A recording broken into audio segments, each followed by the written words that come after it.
What up, gang? It's Mang, and welcome to part 2 of how to draft Magic the Gathering. If you missed the first part of this series, make sure you check out that video first. I go over how to make your selections and take the cards in your pack, but I'm excited to get into the actual deck building, the cuts you need to make to have a successful draft. And without further ado, let's just jump into it.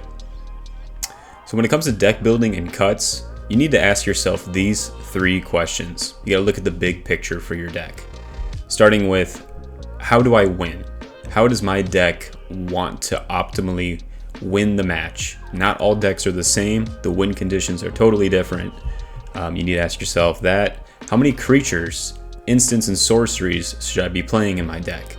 Am I a very interactive deck, or am I just trying to get big bad creatures out on every single turn and just stomp on my opponent?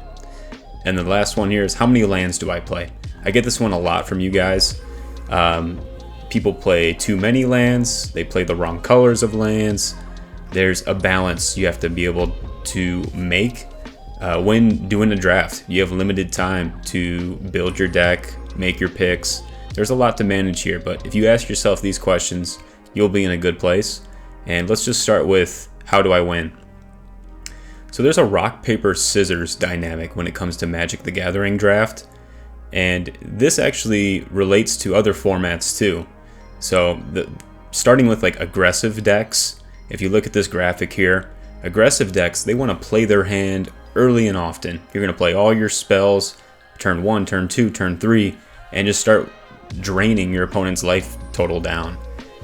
In the rock, paper, scissors matchup, it plays so well against control decks that are slower. Maybe they want to get to turn 7 or 8 and then draw a bunch of cards or play a very big expensive creature. Aggressive decks will outpace control most of the time. So if you are a control deck, you're going to have the edge on what we call mid-range decks. Mid-range decks are a little bit slower than aggressive ones, but their creatures and spells may be better. So maybe you have card draw, or you have creatures with flying that you want to get out there in the mid-range, and that's going to be your win condition. So a control deck, you're trying to get to the late game. You're trying to make sure your opponent's running out of gas, they're stuck top decking, and you're just chilling. You got 6, 7 cards, you got, big expensive creatures coming out that they can't deal with, they can't block, and you'll be in a good place. And the mid-range decks, like I said, they're not as fast as aggressive decks, but usually their creatures and spells are just better. They're playing the pace of the game correctly, and they can outmuscle an aggressive deck and stay alive long enough. They don't run into the same issues as control decks do versus aggressive decks. So keep this in mind. I'm going to put this in the top left here, but this is like our triangle, our rock, paper, scissors.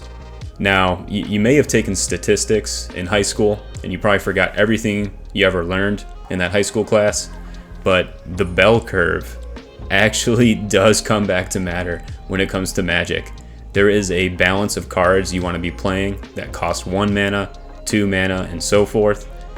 This is on average here, so take this with a grain of salt.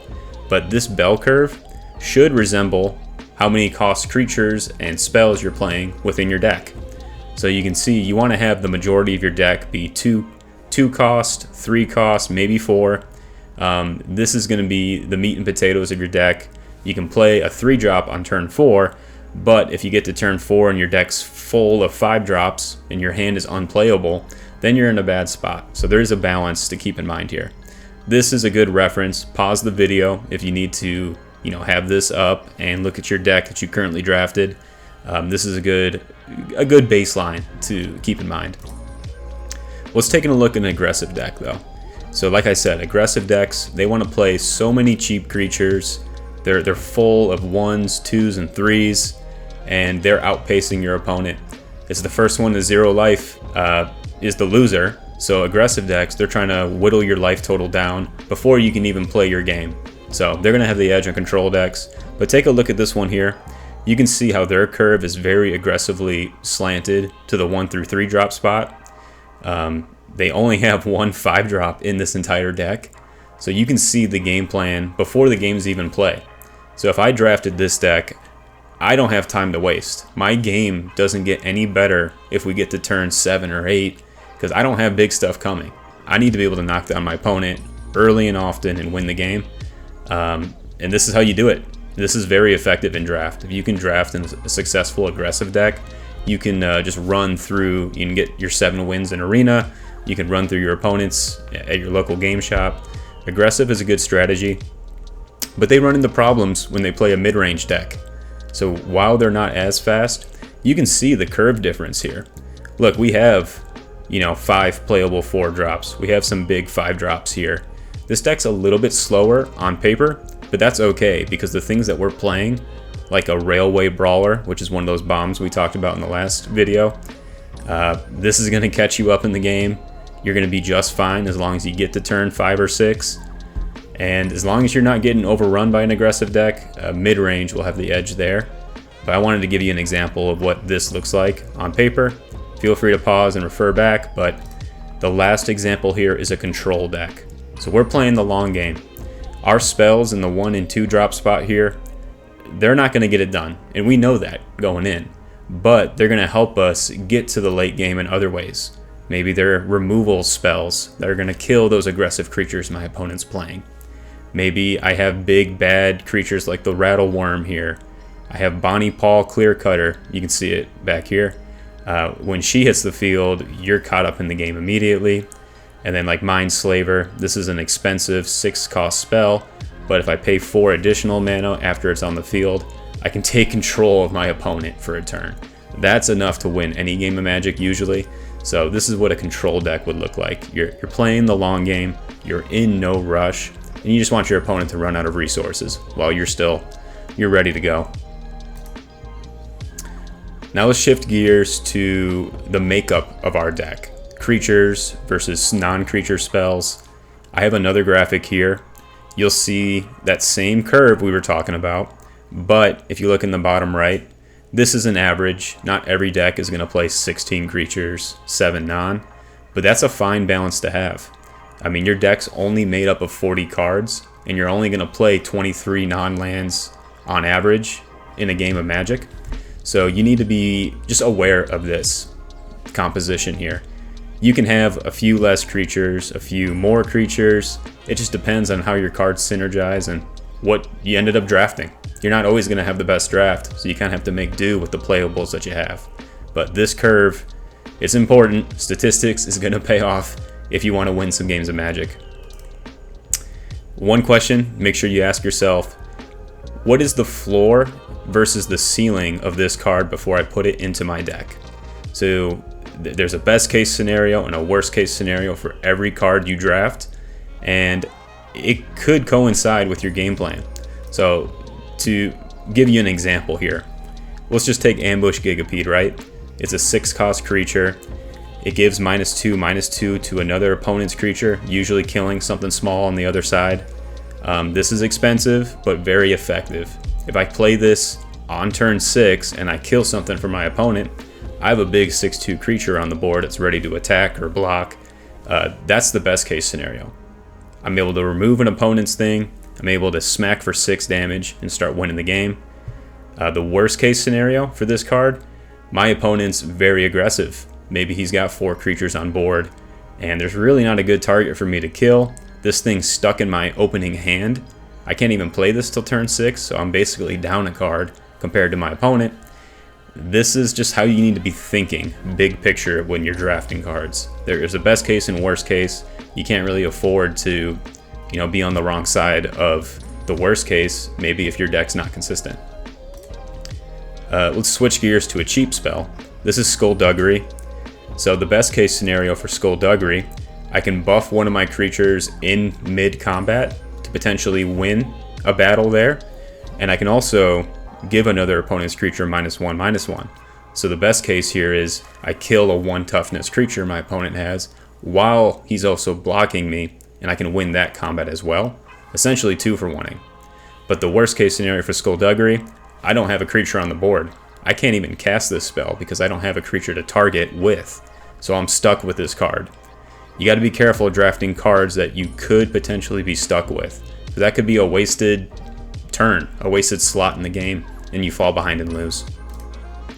Full Steam Ahead is an extreme example here.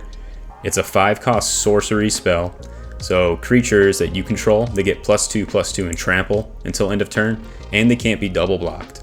So if you have a board full of 6 creatures, I play this thing on turn 6 maybe, and I'm ready to smack for 28 damage of trample. My opponent can't do anything about it. I win the game, I laugh, I shake hands, and I go on to the next one. But the worst case is I got only 2 creatures on board, my opponent's got 3, I'm already behind in the game. This doesn't help me much. This is a dead card in hand. I don't really feel good casting it or hanging on to it the entire game. These are risky cards. They work in the right deck in the right scenario, but if the card is only good half the time, I'd be careful drafting it. You're opening the door for risk for bad scenarios when you're drafting, and it's avoidable. You can build your deck differently. You don't need to rely on a trick like this to win the game. So I'm trying to summarize this in a nutshell for you all, but avoid the high risk, high floor, high ceiling cards. There's a balance you can find there, so you're not going all your eggs into one basket or one way to win. You can win multiple ways in Magic. Alright, and the last topic here is how many lands should I be playing? So I referenced this curve again, and you'll notice that most decks on average will play 17 lands with 23 playables. There's a little bit of a variance there. So not every deck, depending on the type of deck you're playing, plays 17 lands. And I'll start with a 16 land aggressive deck. So if I was playing a 16 land deck, my deck better have a cheap curve with a lot of 1s and 2s and 3s, and I'm not splashing a third color. That's really important, because if I'm playing a green-white aggressive mountain deck, I don't want to be splashing for black or blue and then randomly have that stuck in my opening hand, and then I can't play the rest of my cards. So you want to avoid splashing when you play 16 lands. And then I also want to make sure I got 24 playable cards. So you must have drafted some variety of playable cards to have that spot taken by another creature or spell. You don't want to play, too little lands or too many lands if you don't have enough playables. So I would need 24 to feel comfortable with 16. For 17, this is on average. You have a normal, medium curve. You're trying to win the game, just getting value, turn to turn. You're not really trying to go super fast or go super slow. If I'm 3+ colors, I'm definitely playing 17 lands because I want to splash for that very, good bomb that I potentially drafted in a third color. And then I'm going for consistency here. I don't want to be landlocked or flooded. I just want a very safe, controlled 17 land deck. I'm going for consistency. 18 lands is where the game gets different. I have a very expensive control-y deck with 3, 4, maybe even 5 colors. It's doable with the multi-lands in OTJ. You could have, a variety of deserts that allow you to play 5 colors. You have a super, colorful deck with such good bombs. I'm going to need 18 lands to feel confident playing all those good cards. And I know I'm not going to win in the early game, but you know that if the game goes to turn 8, you're in a really good spot. That's the situation where my deck is suitable to have 18 lands. Alright, I'm also going to send a link here in the description of this video. This is 17lands.com. This will give you more information on the win percentage for cards in hands, the draft meta, what cards are overperforming, how many lands should I be playing. I just love linking them because this gives you such good valuable information when you go into arena drafts or your local game shop, but make sure you check them out. They're great. This will up your game quickly if you check out some of their resources. All right, and that's all I got for part 2. So I'm doing this in bite-sized chunks for you all. Part 3 is where actually I will do a gameplay video for you all, and I'm going to make it more educational than the typical draft video that I have. I have a ton of those on my channel, by the way, so make sure you subscribe, check out some of those videos. I do my best to explain my picks and my cuts and how I make decisions in a draft game. But I'm going to do a new one for you with all this information that we covered, and I hope it helps. I want to get people comfortable drafting. We can learn from my mistakes too that I definitely make still. No draft's going to go perfect. But that's next what we have on the docket here. So that's all I got for you. stay tuned for that draft video. And if you guys got any questions, leave them in this comments section, because I love answering them, and it's cool to see where your guys' heads at about this set. So that's all I got. I'll see you guys in the next video. Peace.